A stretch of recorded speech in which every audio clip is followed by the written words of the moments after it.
Irmãos, hoje nós vamos ver na Bíblia se é proibido fazer tatuagens e colocar piercing.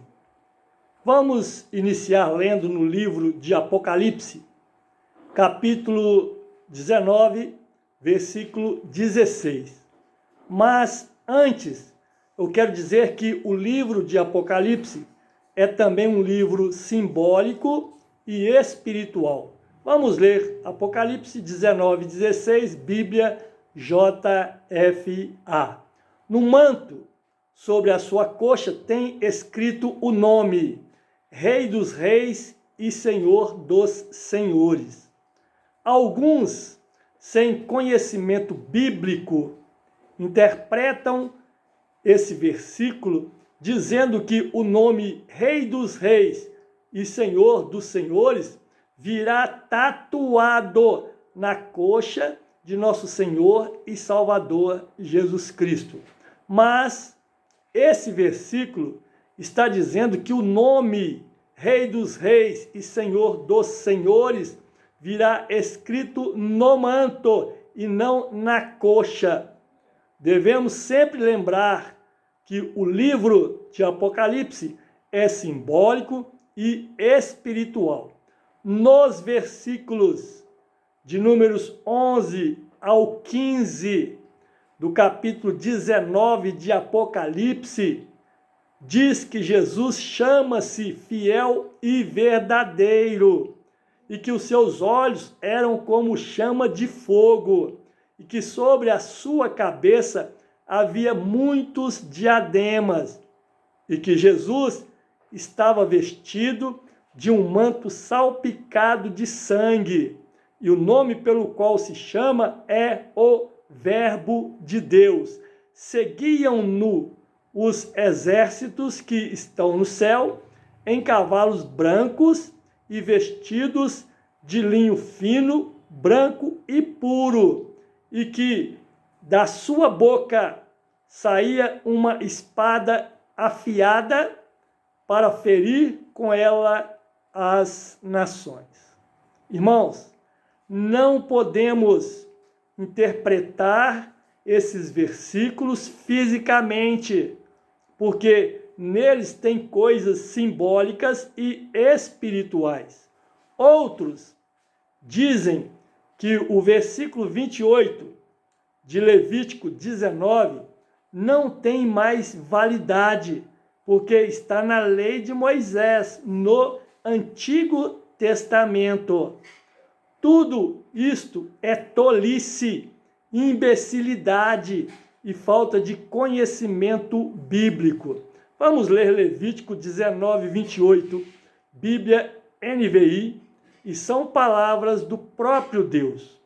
Não façam cortes em seus corpos por causa dos mortos, nem tatuagem em si mesmos. Eu sou o Senhor. Falar que Jesus virá tatuado na coxa e que o versículo de Levítico 19, 28 não tem mais validade porque está na lei de Moisés e no Antigo Testamento, é contradizer a palavra de Deus. A palavra de Deus não se contradiz. Não há contradição alguma na Bíblia, na palavra de Deus. No livro de Provérbios, capítulo 8, versículo 8 e 9, o próprio Deus diz: justas são todas as palavras da minha boca. Não há nelas nenhuma coisa tortuosa nem perversa. Todas elas são retas para o que bem as entende e justas para os que acham o conhecimento. Irmãos, temos que conhecer qual é a vontade de Deus para nós, porque é sabedoria conhecer a vontade de Deus. Vamos ler no livro de Efésios, capítulo 5, versículo 17, onde diz: por isso, não sejais insensatos, mas entendei qual seja a vontade do Senhor. Ser sensato é conhecer a vontade do Senhor. No livro de Romanos, capítulo 12, versículo de número 2, está escrito assim: e não vos conformeis a este mundo, mas transformai-vos pela renovação da vossa mente, para que experimenteis qual seja a boa, agradável e perfeita vontade de Deus. Irmãos, nós temos que saber qual é a vontade de Deus concernente aos nossos corpos. No livro de 1 Tessalonicenses, capítulo 5, versículo 23, nos ensina isto. Vamos ler. E o próprio Deus de paz vos santifique completamente, e o vosso espírito e alma e corpo sejam plenamente conservados, irrepreensíveis para a vinda de nosso Senhor Jesus Cristo.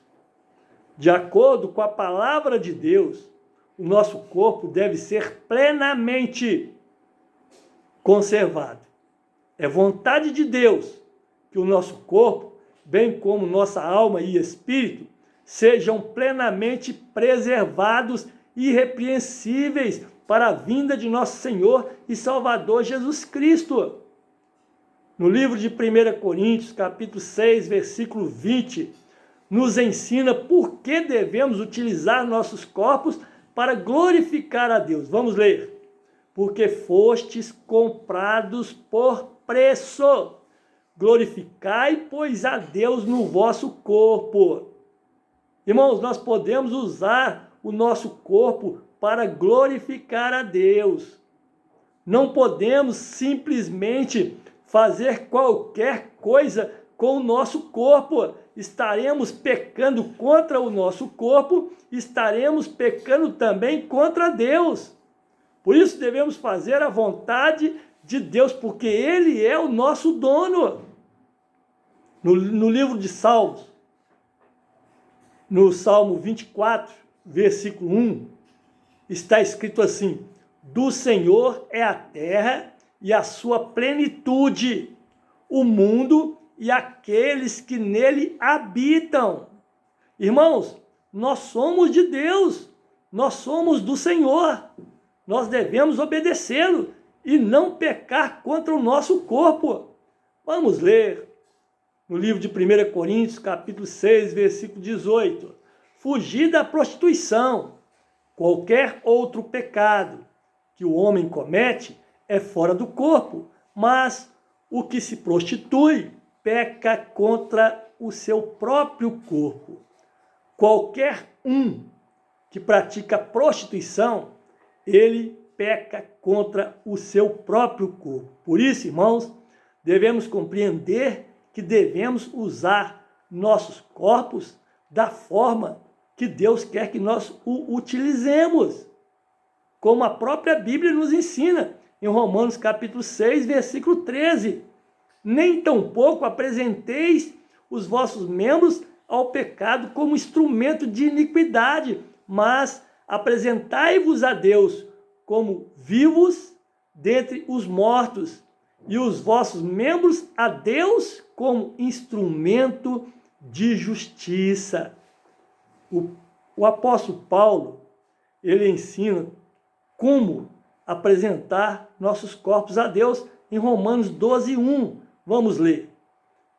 Rogo-vos, pois, irmãos, pela compaixão de Deus, que apresenteis os vossos corpos como um sacrifício vivo, santo e agradável a Deus, que é o vosso culto racional. Devemos prestar muita atenção no conteúdo deste versículo. Ele nos ensina como devemos apresentar os nossos corpos perante Deus, como sacrifício vivo, santo e agradável a Deus. Este é o nosso culto racional. Este é o nosso serviço de adoração ao nosso Deus.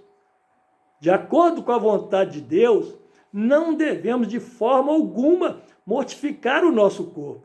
Não devemos de forma alguma matar o nosso corpo. É por isso que as palavras de Deus nas Escrituras Sagradas proíbem, por exemplo, o consumo de bebidas fortes ou qualquer outra prática que seja nociva, que seja comprovadamente prejudicial ao corpo, como cigarro, drogas e outras coisas mais. Estas coisas matam gradativamente, lentamente o corpo, o que é uma afronta à vontade de Deus, porque Deus quer que apresentemos nosso corpo como sacrifício vivo. Deus, ele estabelece claramente em Romanos 12:1 que ele quer o nosso corpo como sacrifício vivo. Por isso, não se deve matar o corpo, nem fazer absolutamente nada que signifique morte para o corpo. O nosso corpo deve ser apresentado como sacrifício vivo, santo e agradável a Deus. Porque esse é o nosso serviço de adoração a Deus. Esse é o nosso culto racional. E parte desse processo de oferecer nossos corpos a Deus como sacrifício vivo é não interferir nos processos naturais de nossos corpos. Irmãos, não devemos interferir nos processos naturais de nossos corpos.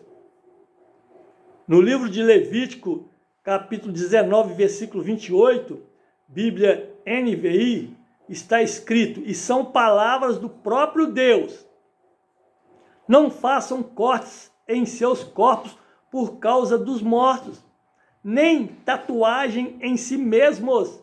Eu sou o Senhor. Quem assina esse versículo é o próprio Deus. Por isso, irmãos, dano auto-infligido, cortes, incisões, perfurações no corpo, feitas deliberadamente, são proibidas por Deus nas Escrituras Sagradas. Irmãos, quando o versículo termina com eu sou o Senhor, Deus está estabelecendo um mandamento e assinando. Ele está ratificando a autenticidade daquele mandamento. Este versículo constitui mandamento de Deus. Eu sou o Senhor. É como se Deus estivesse estabelecendo cláusulas do mandamento e assinando embaixo: eu sou o Senhor. Em obediência ao mandamento de Deus, não se deve praticar dano, nem auto-infligido, nem corte, nem incisões, nem perfurações no corpo, nem tatuagem, nem piercing, feitas deliberadamente. Isto é contra a vontade de Deus. Mas, irmãos, se você fez isso no seu corpo inocentemente, se você não sabia que isso era proibido por Deus, mas você fez ignorantemente, sem ter o devido conhecimento da palavra de Deus, das Escrituras Sagradas, Deus, ele perdoa. Deus, ele é perdoador. Ele perdoou o apóstolo Paulo, que cometeu pecados piores do que este. O próprio apóstolo Paulo disse em 1 Timóteo capítulo 1, versículo 13, vamos ler: ainda que outrora eu era blasfemador, perseguidor e injuriador, mas alcancei misericórdia, porque o fiz por ignorância, na incredulidade. Então, irmãos, Deus, ele não quer que interferimos deliberadamente no processo natural do nosso corpo. E eu termino lendo Isaías capítulo 1, versículo 18, onde o próprio Deus diz: vinde, pois, e arrazoemos, diz o Senhor, Ainda que os vossos pecados são como a escarlata, eles se tornarão brancos como a neve. Ainda que são vermelhos como o carmesim, tornar-se-ão como a lã. Amém. Que Deus abençoe a todos e até o próximo vídeo, se Deus quiser e me permitir.